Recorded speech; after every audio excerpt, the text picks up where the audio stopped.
కృపలాని సూచనల మేరకు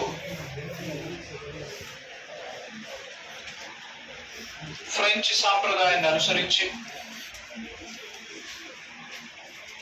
జేబీ కృపలాని సూచనల మేరకు ఫ్రెంచ్ సాంప్రదాయాన్ని అనుసరించి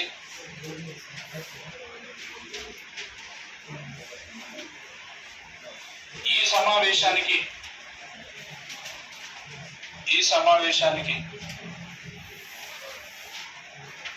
తాత్కాలిక అధ్యక్షునిగా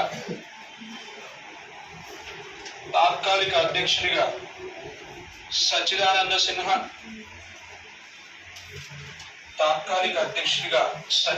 సిన్హా,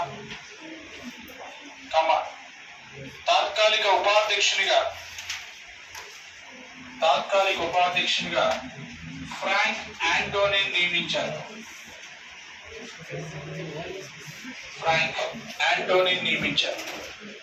తాత్కాలిక ఉపాధ్యక్షునిగా ఫ్రాంక్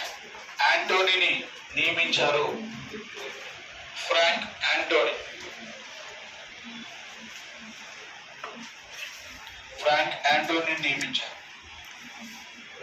నెక్స్ట్ 1946 డిసెంబర్ 11న 1946 డిసెంబర్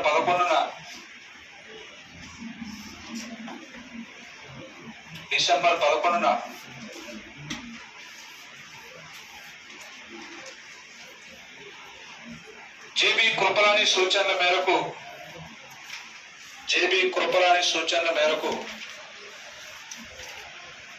జేబీ కృపలాని సూచనల మేరకు రాజ్యాంగ పరిషత్తుకు శాశ్వత అధ్యక్షునిగా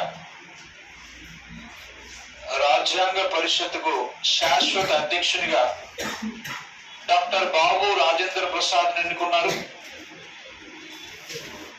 రాజ్యాంగ పరిషత్తుకు శాశ్వత అధ్యక్షుడిగా డాక్టర్ బాబు రాజేంద్ర ప్రసాద్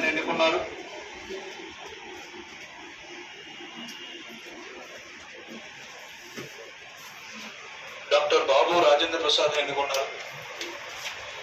నెక్స్ట్ భోగరాజు పట్టాభి సీతారామయ్య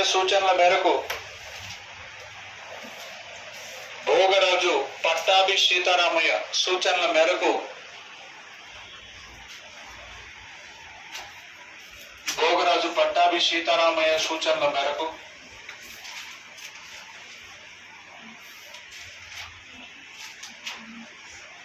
రాజ్యాంగ పరిషత్తుకు ఉపాధ్యక్షులుగా